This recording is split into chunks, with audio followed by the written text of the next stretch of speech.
അസ്സലാമു അലൈക്കും റഹ്മത്തുള്ളാഹി വബറകാതുഹു. മുഅ്മിനീങ്ങളെ, നമ്മൾ ഏതൊരു ഇബാദത്ത് ചെയ്യുമ്പോഴും അതിനെക്കുറിച്ചുള്ള നല്ല വിവരം നമുക്ക് ഉണ്ടായിരിക്കണം. ഉദാഹരണം, ഒരു നിസ്കാരമാണെങ്കിൽ നിസ്കാരത്തിനെ കുറിച്ച് അറിയേണ്ട ഫർള്, ഷർത്ത്, അതുപോലെ തന്നെ നിസ്കാരത്തിന് മുമ്പുള്ള ഉളൂ ശരിയായ ആളല്ലേ നിസ്കാരം ശരിയാവുകയുള്ളൂ. അപ്പോൾ ഉളൂവിൻ്റെ ഫർളുകൾ എന്തൊക്കെയാണ്, ഉളൂവിൻ്റെ ഷർത്തുകൾ എന്തൊക്കെയാണ്, അങ്ങനെ ഏതൊരു ഇബാദത്തും അത് സഹിയാകാൻ എന്തെല്ലാം വേണോ അതിനെക്കുറിച്ച് വിവരമുണ്ടാവുക എന്നുള്ളത് അത് എല്ലാ ഒരു മോമിൻ്റെ മേൽ ബാധ്യതയാണ്.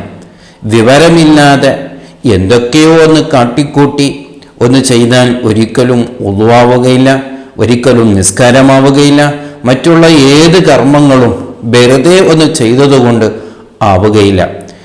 അപ്പോൾ അതിനെക്കുറിച്ച് പഠിക്കാനുള്ള എല്ലാ സൗകര്യങ്ങളും ഉണ്ടായിട്ടും നമ്മളത് പഠിക്കാതെ ഇബാദത്ത് ചെയ്താൽ അത് കുറ്റമാവുകയാണ്. ഒരിക്കലും അള്ളാഹു അത് സ്വീകരിക്കില്ല. ഇല്ലാത്തൊരു ഇബാദത്തും ഒരിക്കലും അള്ളാഹു സ്വീകരിക്കില്ല.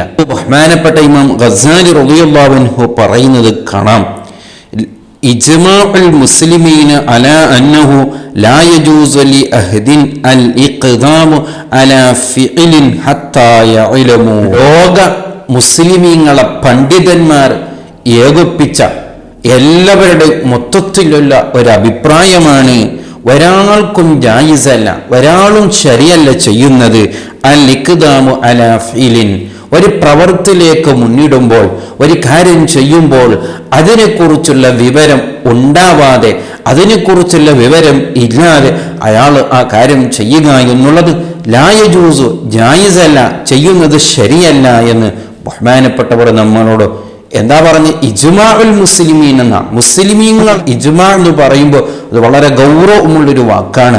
ഒരാളെടുക്കലും അംഗീകരിക്കപ്പെടുന്ന വിഷയമല്ല. ഒരു മസ്അല പ്രകാരം ആ ഇബാദത്ത് സഹിയാവുകയില്ല എന്നാണ് ബഹുമാനപ്പെട്ടവർ നമ്മെ ഓർമ്മപ്പെടുത്തിയത്. ഉമർ ഇബ്നു ഖത്താബ് റളിയല്ലാഹു അൻഹു പറയുന്നത് കാണാം, ലാ യബി ഫീ സൂഖിന വലാ യശ്തരി മൻ ലം യതഫഖഹ്. കച്ചവടം ചെയ്യുന്ന ആൾക്കാരെ, അതിനെക്കുറിച്ചുള്ള വിവരമില്ലാത്തവർ കച്ചവടം ചെയ്യാൻ പാടില്ല. ഒരു വസ്തു വാങ്ങുന്ന സമയത്ത് ഇസ്ലാമിന്റെ കുറെ നിയമങ്ങളുണ്ട്, അത് അറിയാത്തവൻ അത് വാങ്ങാൻ പാടില്ല. കച്ചവടം ചെയ്യുന്ന സമയത്ത് അല്ലെങ്കിൽ എന്തെങ്കിലും ഇടപാട് ചെയ്യുന്ന സമയത്ത് അതിനെക്കുറിച്ചുള്ള വിവരം ഇസ്ലാം എന്താണോ പഠിപ്പിച്ചത്, എല്ലാത്തിനും ഇസ്ലാമിനൊരു വീക്ഷണമുണ്ടല്ലോ, ഇസ്ലാം എല്ലാത്തിനെ കുറിച്ച് പഠിപ്പിച്ചിട്ടുണ്ടല്ലോ. അപ്പൊ ബൈഅ് ചെയ്യുന്നത്, കച്ചവടം ചെയ്യുന്നത്, ഇടപാടുകൾ ചെയ്യുന്നത്, ബിസിനസ് ചെയ്യുന്നത്, അതിനെക്കുറിച്ച് ഇസ്ലാം എന്താ പഠിപ്പിച്ചത് അത് പഠിക്കാതെ, അത് മനസ്സിലാക്കാതെ എല്ലാം ഹലാലാണെന്ന് കരുതി, എല്ലാം ജായിസാണെന്നും കരുതി, എല്ലാം അത് എനിക്ക് പറ്റിയതാണെന്ന് കരുതി നമ്മൾ കച്ചവടം ചെയ്യാൻ പോയാൽ നമ്മുടെ പണത്തിൽ എത്രയോ ഹറാമിയായ പണം, എത്രയോ റിബമായ പലിശമായ മുതലുകൾ പലപ്പോഴും വരാൻ സാധ്യതയുണ്ട്.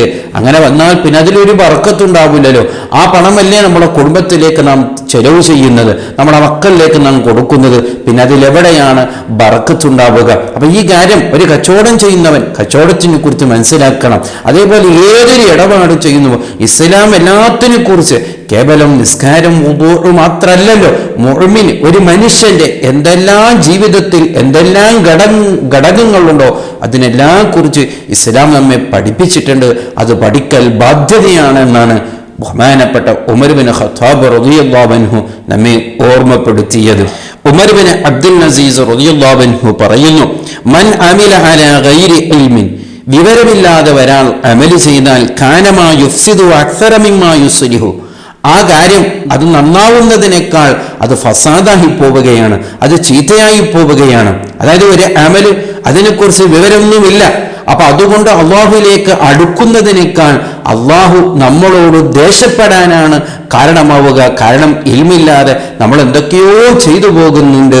അതുകൊണ്ട് ഇൽമ പഠിക്കുക ബാധ്യതയാണ്, നിർബന്ധമാണ് എന്നാണ് ഇതിലൂടെ നാം മനസ്സിലാക്കേണ്ടത്. ലൗ അന്ന റജുലൻ അബ്ദുല്ലാഹ സുബ്ഹാനഹു വതആല ഇബാദത്തുൽ മലായികത്തുസ് സമാവാതി ബിഗൈരി ഇൽമിൻ കാന മിനൽ ഖാസിരീൻ. എന്തൊരു വാക്കാണ്! മഹാന്മാർ എത്രയാണ് ഇതിനെക്കുറിച്ച് പറഞ്ഞത്. ഒരാൾ ഇബാദത്ത് ചെയ്തു, ഏതാണ് ഇബാദത്ത് എന്നറിയോ? മലായിക്കങ്ങൾ ചെയ്യുന്ന ഇബാദത്താണ് അദ്ദേഹം ചെയ്തത്. പക്ഷെ എങ്ങനെയാണ്? ബിഗൈരി ഇൽമിൻ, ഇൽമില്ലാതെ, വിവരമില്ലാതെ, അതെങ്ങനെയാണ് ചെയ്യാനെന്ന് അറിയില്ല, ആ രീതിയിലാണ് അയാൾ ചെയ്ത ഇബാദത്താണോ അത് മലായിക്കങ്ങൾ ചെയ്യുന്ന ഇബാദത്താണ്, പക്ഷേ അതുകൊണ്ട് ഒരു ഉപകാരം ഉണ്ടാവില്ല, അതുകൊണ്ടുണ്ടാവുക കാനമിനൽ ഖാസിരീൻ, എല്ലാം നഷ്ടത്തിലാകുമെന്നല്ലാതെ വേറെ ഒന്നും ആവില്ല എന്നാണ് മഹാന്മാർ പഠിപ്പിക്കുന്നത്. അൽ ഇൽമു ബിലാ അമലിൻ ജുനൂൻ, അമലില്ലാത്ത ഇൽമ് അതൊരു ഭ്രാന്താണ്, അതൊന്നും ഉപകാരപ്പെടൂല. ഇൽമു കറിയുണ്ട്, അമലില്ല, അതുകൊണ്ടൊരു ഉപകാരമില്ല. അതേ സമയത്ത് വൽ അമലു ബിഗൈരി ഇൽമി, ഇൽമില്ലാതെയോ അമലും ഉണ്ടാവുകയില്ല, ഇൽമില്ലാതെ അമലും ഉണ്ടാവുകയില്ല. അപ്പോൾ മൊത്തത്തിൽ മനസ്സിലാക്കണം, ഏതൊരു ഇബാദത്തുമായി ഇടപെടുമ്പോൾ, ഏതൊരു കാര്യമായി ഇടപെടുമ്പോൾ അതിനെക്കുറിച്ച് ഇസ്ലാം എന്താണ് പഠിപ്പിച്ചത്, അല്ലാഹു എന്താണ് പഠിപ്പിച്ചത്, മുത്തുനബി എന്താണ് പഠിപ്പിച്ചത് എന്നതിൻ്റെ ഒരു ചെറിയൊരു വിവരമെങ്കിലും നമുക്കുണ്ടാകണം. എന്നാലേ അതുകൊണ്ട് നമുക്ക് ദുനിയാവിലും ആഖിറത്തിലും ഉപകാരം കിട്ടുകയുള്ളൂ. ഇല്ലാതെ എത്ര വലിയ അമൽ ചെയ്തിട്ടും ഒരു കാര്യം ഉണ്ടാവുകയില്ല. അല്ലാഹു സുബ്ഹാനഹു വ തആല നമുക്ക് നല്ല ഇൽമു പഠിക്കാൻ അവൻ തൗഫീക്ക് നൽകുമാറാവട്ടെ. അസ്സലാമു അലൈക്കും വറഹ്മത്തുള്ളാഹി വബറകാതുഹു.